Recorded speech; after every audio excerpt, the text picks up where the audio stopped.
نحمدہ و نصلی علی رسولہ الکریم اما بعد۔ رمضان میں 3 اہم واقعات ہمارے پیش نظر ہیں، ان کے بارے میں نے سوچا کہ دوستوں سے کچھ کلمات شیئر کر لیے جائیں۔ ایک تو دوستوں کی رہنمائی ہو جائے گی، اور دوسرا اگر کوئی غلط فہمیاں ہیں تو وہ دور ہو جائیں گی، اور تیسرا اللہ تبارک و تعالیٰ کی بارگاہ میں ہم بھی محمد کریم کے ثنا خوانوں میں شمار ہو جائیں گے اور صحابہ کرام کے محبت کرنے والوں میں ہو جائیں گے۔ حضور اکرم صلی اللہ علیہ وسلم اللہ تبارک و تعالیٰ کے حکم سے اہل مکہ کی ریشہ دوانیوں سے تنگ آ کر جب ہجرت کر کے مدینہ تشریف لے آتے ہیں تو پہلے ہی سال میں اہل مکہ کیسر اور کسریٰ سے ساز باز کرتے ہوئے، ان سے مالی معاونت لیتے ہوئے انہوں نے یہ کام کیا کہ اہل مدینہ کو نیست و نابود کرنے کے لیے وہاں جانے کی تیاری کر لی۔ اس کے لیے مکہ کے تمام قبائل شامل ہوئے، تمام افراد شامل ہوئے، تمام سردار شامل ہوئے، اور اکثر کی بیگمات شامل ہوئیں، گانے بجانے والیاں شامل ہوئیں، اسلحہ ساز و سامان لے کر گئے اور گانے بجانے کا سامان بھی لے کر گئے۔ گویا سادہ لفظوں میں یوں سمجھا جائے کہ یہ مکہ سے مدینہ اس لیے نہیں جا رہے تھے وہاں کوئی جنگ ہے، بلکہ اس لیے جا رہے تھے کہ وہاں ہم نے تھوڑی دیر کے لیے شغل لگانا ہے اور اس کے بعد ہم نے ادھر کھانا پینا ہے، پکنک منانی ہے اور واپس آ جانا ہے۔ یہ وہاں اس لیے گئے تھے، گویا پکنک کے انداز میں گئے ہوئے تھے۔ اور وہ شعر آج بھی شاعری کی کتابوں میں موجود ہیں کہ جس میں وہ عورتیں باقاعدہ ترغیب دلاتے ہوئے مشرکین مکہ کے پیچھے پڑ رہی تھیں کہ تم آج آگے بڑھو اور اپنا نام پیدا کرو، اپنی جوانی بہادری دکھاؤ، اور ہم تمہارے لیے یہ کریں گی اور وہ کریں گی۔ اس طرح کے شعر آج بھی موجود ہیں، اور وہ باقاعدہ گانے بجانے والی عورتیں ساتھ گئی ہوئی تھیں۔ دوسری طرف حضور اکرم صلی اللہ علیہ وسلم کو جب خبر ملی کہ یہ آ رہے ہیں تو سچی بات یہ ہے کہ نئے سارے صحابہ جو مدینے سے گئے ہیں جو مکہ سے گئے ہیں وہ لٹ کے گئے ہیں، اور مدینہ میں جتنے لوگ ہیں انہوں نے سارا کچھ بانٹ لیا ہے، ہر چیز کو بانٹ لیا گیا تھا۔ جس کے پاس گھر 2 ہیں وہ ایک کر دیا، اگر ایک گھر ہے آدھا کر دیا، کسی نے اوپر والا بالا خانہ کسی کو دیا، دوسرا نیچے، اگر 2 بیویاں ہیں تو ایک اس کی بیوی دی، دوسرے کی بیوی دوسرے کے نکاح میں دے دی، مواخات آپس میں قائم کر دی گئی، کاروباروں میں حصے دار بنا دیا گیا۔ گویا کہ بالکل ایک نئی سوسائٹی، ایک نیا معاشرہ، ایک نیا طبقہ معرض وجود میں آ رہا تھا، اور بالکل ابتدائی انداز میں تھا، جس کو نیست و نابود کرنے کے لیے دشمن پورے تیغ و تفنگ اور ساز و سامان کے ساتھ پہنچ گیا تھا حملہ کرنے کے لیے۔ حضور اکرم صلی اللہ علیہ وسلم نے صحابہ کرام سے کہا کہ ہمیں کیا کرنا چاہیے۔ صحابہ کرام نے مشورہ دیا کہ جی ہمیں مکہ میں قلعہ بند ہو کر لڑنا چاہیے۔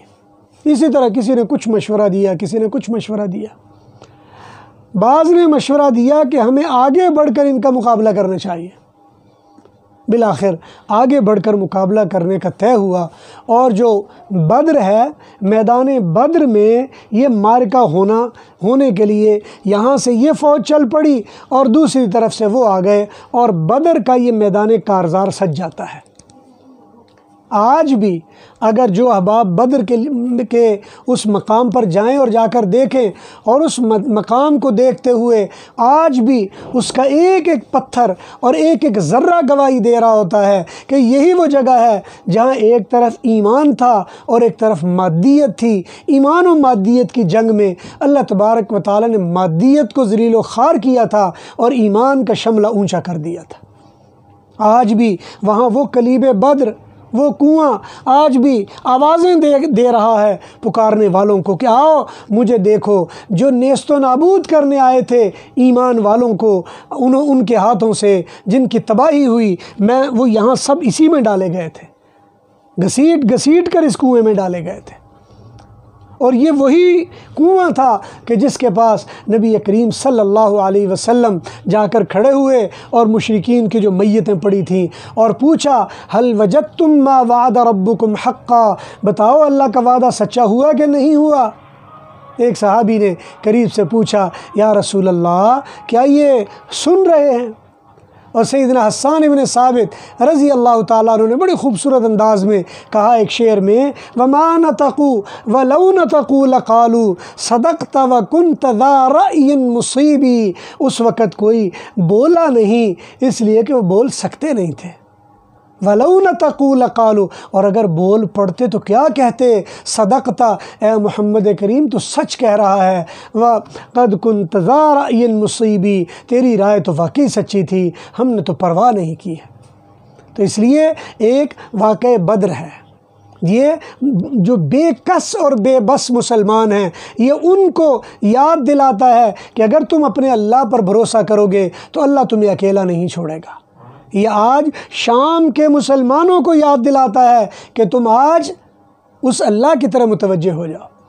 یہ افغانستان کے ان بے کس اور بے بس مجاہدین اور طالبان کو یاد دلاتا ہے جنہوں نے 20 سال میں امریکہ جیسی سپر پاور کو گھٹنے ٹیکنے اور ناک رگڑنے پر مجبور کر دیا ہے، اس لیے کہ انہوں نے اسی پر بھروسہ کیا۔ اور یہ بدر اسی طرح بلاتا ہے کہ اگر تم اللہ سے تعلق قائم کرو گے اللہ تمہاری عزتوں کا رکھوالا ہوگا۔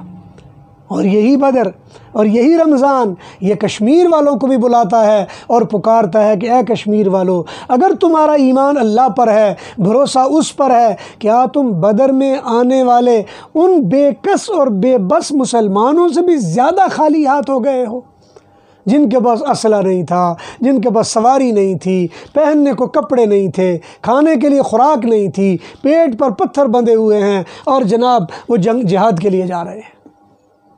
تو اللہ تبارک و تعالیٰ نے ایسے ایمان والے لوگوں کی معاونت اور مدد کی ہے۔ اسی طرح رمضان المبارک سیدنا علی المرتضیٰ رضی اللہ تعالیٰ عنہ کی ولادت کے حوالے سے بھی یہ بڑا اہم موقع ہے۔ سیدنا علی رضی اللہ تعالیٰ عنہ اس دنیا میں تشریف لائے، اور مجھے یہ بتانے میں بڑی خوشی محسوس ہوتی ہے چونکہ ہمارے علویوں کے خاص طور پر والد ہیں، اس لیے کہ جو ہمارے بڑے بھائی ہیں حسنی و حسینی سادات، انہوں نے تو اپنا تعلق اماں جان سیدہ فاطمہ رضی اللہ تعالیٰ عنہ سے جوڑا، ابا کے ساتھ تو تعلق ہم نے ہی جوڑا، ہم ہی علوی کہلانے والے ہوئے۔ لیکن ہمارے والد سیدنا علی المرتضیٰ کرم اللہ وجہ، ان کے بارے میں کچھ غلط فہمیاں بھی ایسی ہیں جو بظاہر ان کی شان کی بلندی کی طرف لوگ سمجھ رہے ہوتے ہیں، حالانکہ وہ شان کی بلندی نہیں ہے اس میں۔ خاص طور پر ان میں ایک بات یہ کہی جاتی ہے کہ جی یہ مولود کعبہ تھے، کعبہ میں ان کی ولادت ہوئی ہے۔ حقیقت بات یہ ہے، پہلی بات تو یہ کہ مجھے اس سے بحث نہیں ہے کہ وہ کعبہ میں پیدا ہوئے یا کعبہ میں پیدا نہیں ہوئے، کیونکہ کعبہ یہ بچوں کی پیدائش کی جگہ نہیں تھی۔ اور دوسری اہم ترین بات یہ ہے کہ اگر سیدنا علی المرتضیٰ رضی اللہ تعالیٰ عنہ ایک کعبہ میں پیدا ہو رہے ہیں تو کعبہ اس وقت 360 بتوں کی ہمہ جگہ ہے۔ اگر ہم یہ کہہ رہے ہیں کہ سیدنا علی بتوں کے درمیان میں پیدا ہو رہے ہیں تو گویا ہم یہ کہنا چاہ رہے ہیں کہ اماں جو سیدہ حضرت علی المرتضیٰ رضی اللہ تعالیٰ عنہ کی والدہ تھی وہ لے کر اس لیے گئی تاکہ بتوں کے تقدس میں ان کے درمیان میں اپنے بچے کو جنم دے لے۔ اس لیے اس سے بہت ساری ایسی بھیانک قسم کی صورتحال پیدا ہوتی ہے۔ حقیقت بات یہ ہے کہ کوئی کہاں بھی پیدا ہو، پیدا ہونا اتنی بڑی فضیلت نہیں ہوتی۔ اصل فضیلت یہ ہے کہ اللہ نے ان کو کرم اللہ وجہ بنایا۔ اصل فضیلت یہ ہے کہ حضور اکرم صلی اللہ علیہ وسلم کے داماد ہیں۔ اصل فضیلت یہ ہے کہ عشرہ مبشرہ ہیں۔ اصل فضیلت یہ ہے کہ خلیفہ رابع ہیں مسلمانوں کے، یہ ان کے شان ہے، یہ ان کا مقام ہے۔ اللہ تبارک و تعالیٰ نے ان کو نبی علیہ السلام کی سنت میں کلمات حق یا جامع الکلم کا تحفہ دیا۔ نہج البلاغہ ان کے کلمات کا مجموعہ ہے، اور آج بھی ایک ایک جملہ بول کر بتا رہا ہے میں کسی صاحب بصیرت، ذی حکم اور ذی علم آدمی کے منہ سے نکلا ہوا کلمہ ہوں۔ نہج البلاغہ ان کے با کمال گفتگو اور انداز کی نشاندہی کرتی ہے۔